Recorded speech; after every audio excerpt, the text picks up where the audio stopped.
Welcome to American Ballet Theatre's ABT Heals. I'm Judith Mendenhall, Principal Flutist of the ABT Orchestra. Today we are featuring the ballet La Bayadere.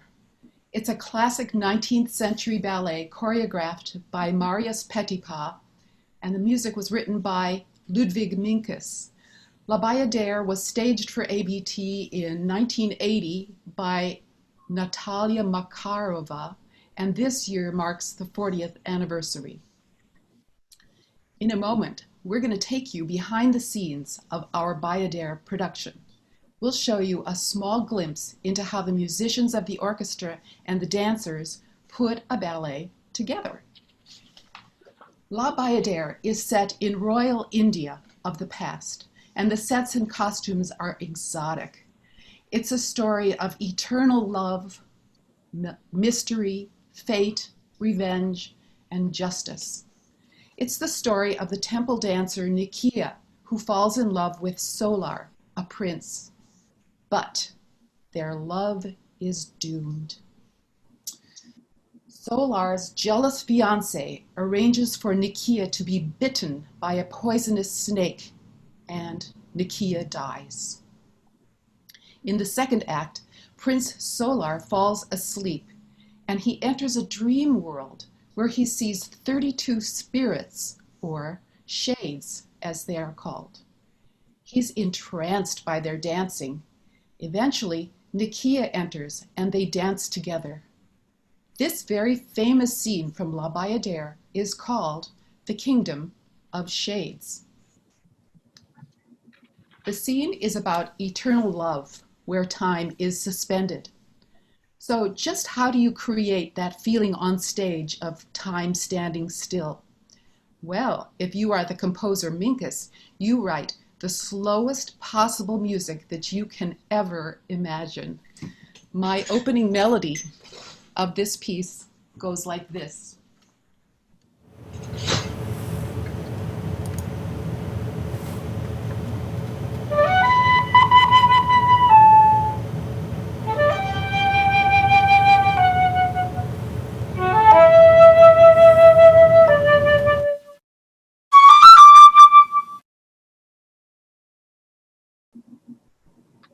Music is suspended. It's 13 minutes. So you have to imagine that you're floating through space in slow motion. So now I would like to introduce our ABT dancer, Rachel Richardson, who's going to tell you what it's like to dance this piece. Rachel? Hi everyone, and thank you so much, Judy, for the introduction. So as Judy mentioned, in this scene there are 32 ladies and we're all dressed in white, and since we're spirits, we're descending down onto the stage from a ramp in a single file line. And as we come down, we zigzag across the stage until all 32 of us are on stage and in a formation. So I'm the first girl who comes out, and since the music, that little phrase that Judy just played, it repeats over and over again for the whole about 5 minutes of the entrance. And so as dancers, we try to mimic that noise. So the choreography has us repeating a step, which is called an arabesque. And in that step, we're balancing on one leg and lifting our other leg behind us. So as Judy mentioned, it's very slow. So it takes a lot of control, and we really want to listen to the music and make sure that we're staying with the tempo of the music. So as the first girl out, I do the most arabesques of everybody. And I once counted, because we perform this for 8 shows a week. And in those 8 shows, I did 360 arabesques, and almost all of them were on the same leg. So it's quite a lot of balancing and core stability. One of my favorite parts about performing this is that every time I turn the corner, I'm looking into the wings, and I see all of my friends waiting to come on stage, and they're all smiling and cheering at me.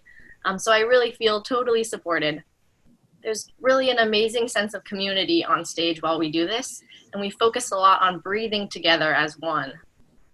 Once we're all on stage, we do a section called an adagio, and for this section, I'm standing right in front of the orchestra pit where the percussionists play. And the percussionists are actually not playing during this whole 13-minute scene. So one time I looked down into the pit and I saw them sitting there looking up and watching us. And it was a really special moment because even though the music, the orchestra is really what is driving the ballet, and that's the entire thing that we're listening to. So we have such an amazing connection with the orchestra, and yet because they're sitting in the orchestra pit, as dancers, we hardly ever see them. So it was such a special moment to really connect with them in a way that I hadn't before. And then every show after that, I made I made sure that I looked down into the pit and saw them, and it was really special. Another interesting fun fact about this is because the scene is supposed to be like a dream, it takes place behind a scrim, which is a thin layer of fabric that hangs at the front of the stage, and there's a moon on the backdrop, so it looks very illumined. So now you all are going to get to see a little clip of us performing this on stage. So you'll see how we're all breathing together as one and moving in unison, which can be really impressive.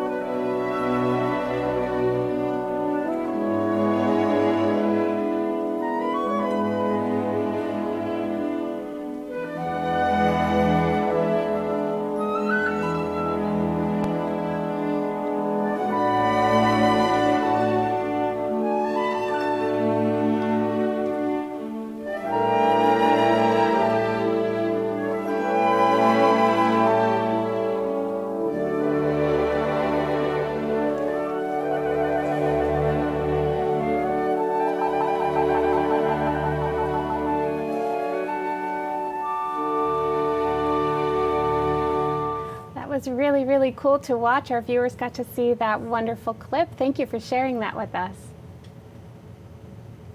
That was so beautiful. I always try to imagine what's going on behind us on the stage because we can't see anything. We in the orchestra, we're in the pit facing the other direction. And as Rachel mentioned, there is so much community feeling within our ABT family with the dancers and also the orchestra. And though we're very serious and dedicated musicians down there, we also like to have a little fun. So in this 13 minutes of this piece, our piccolo player, Diva, doesn't play. She doesn't play at all for this whole piece. So we began this tradition of sending her out of the pit. She makes a very graceful, discreet exit out of the pit. And we give her a list for each show of 3 different things we need for her to bring back to us to prove that she's been on her exploits out there in the world. It's kind of like a scavenger hunt. So the list might include something like red lipstick and a science fiction novel and a Cadbury bar, something like that. Just outlandish, silly things. And she'll go to the cafeteria and always buy things for us and bring them back and take her place in her chair after the 13 minutes and plunk down on our stands various, candy bars or cups of espresso or whatever. But it's a fun little tradition that we have with this piece, which has become known to us as Bayadere. So now we are going to hear from our violinist and concertmaster of ABT, Kobe Mulkin. Kobe? Hi, everyone. It's so nice to be here with everyone. I've been fortunate in the last 3 years to be invited to be a guest concertmaster for ABT. Now, what is a concertmaster? A concertmaster is a violinist who sits at the front of the orchestra, at the front of the first violin section, as close to the conductor as anyone gets. While everybody is warming up and getting ready for the show, the audience is coming into the hall. We're sitting in the pit and also warming up, trying to get in the best shape possible for us to perform the best we can. When the lights go down, that's my cue to stand up and gracefully ask the oboe player of the orchestra to give us the note A. That's the note that we all tune to, the whole orchestra, and we hear this. Once we're done, our conductor comes in. I shake his hand, and the show begins. Now, during the show, I have a few more responsibilities other than just tuning the orchestra. I'm in charge at some times to communicate to the orchestra some of the gestures that the conductor is giving us. And through these gestures, I am also gesturing with my violin and my bow to the other principal players of the orchestra. And so we are all very much coordinated so that we are as together as we can with the dancers on stage. The last thing is that every once in a while, I have a solo. Now, because I'm sitting really close to the wall, projection into the hall might be a problem. So while I'm playing the solos, I get to stand up in front of the conductor, look at the whole house, and enjoy this wonderful view while playing these little solos. These solos can be between 2 minutes to 7 minutes. Swan Lake, the very, very famous ballet, has a few of those, and La Bayadere too. The solo that I am going to play today is from the second act of La Bayadere. It's also taking place in the Kingdom of the Shades, and it's a pas de deux, a dance for two. So there are two people on stage dancing while I'm playing this solo. I'm going to perform this now, and on the piano you will hear our wonderful conductor, David Lamarche, who recorded a piano reduction of the orchestral music so that I can play with accompaniment.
Wow, that was amazing. Thank you. Beautiful, Kobe. Just Thank beautiful. you. Thank you so much. I love that solo. Me too. Now I'm going to introduce our principal cellist of the ABT Orchestra, Jonathan Spitz. Hi, Judy. It's so great to be here. I thought I'd tell you a little bit about what it means to be principal cello of an orchestra like ABT. And it's a similar job to Kobe's in that I'm going to be leading the cello section, trying to make sure that we're all kind of on the same page in what we're doing and how we play as a section. And I'm very proud of this great cello section that we have.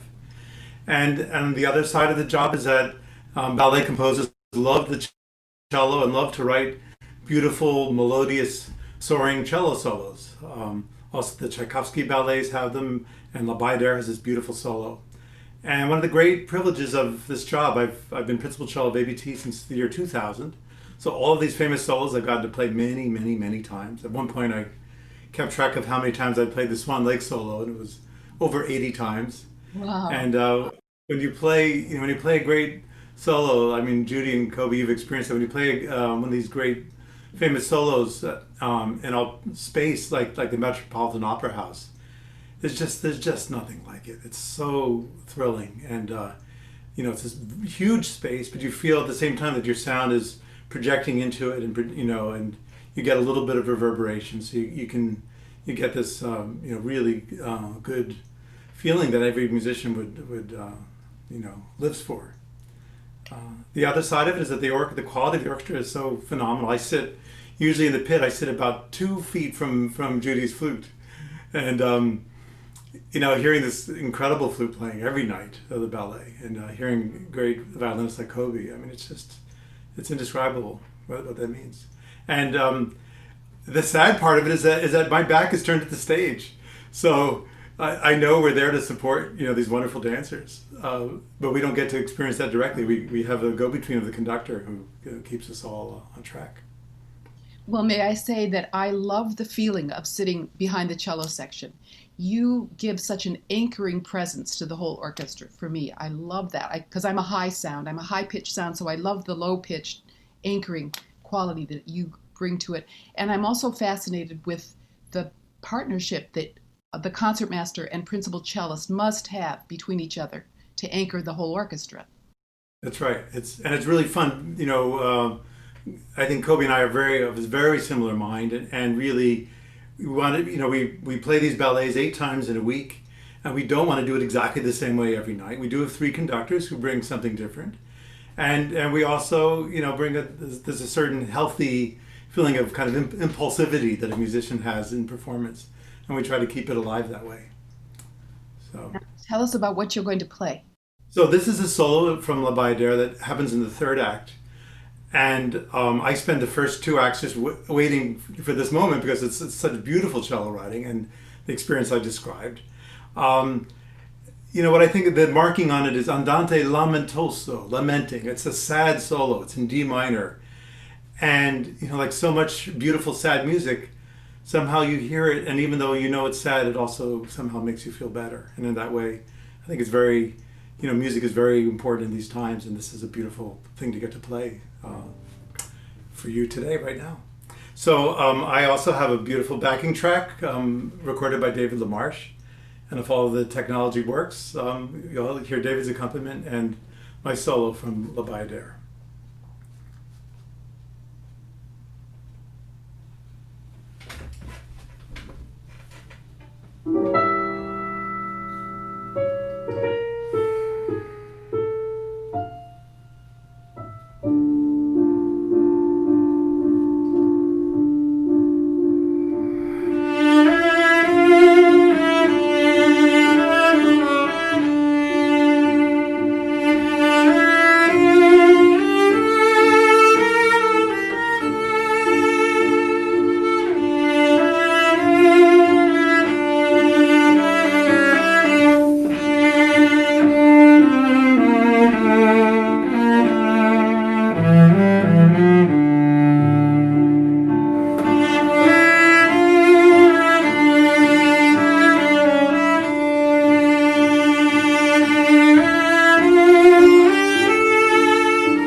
That was so beautiful.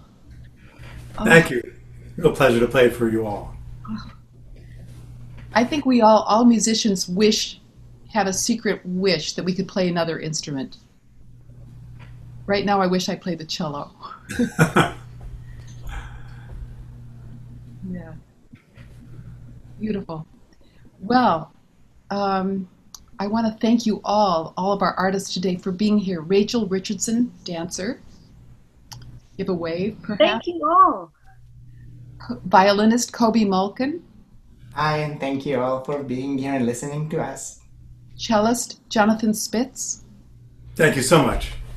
Our pianist and conductor David LaMarche.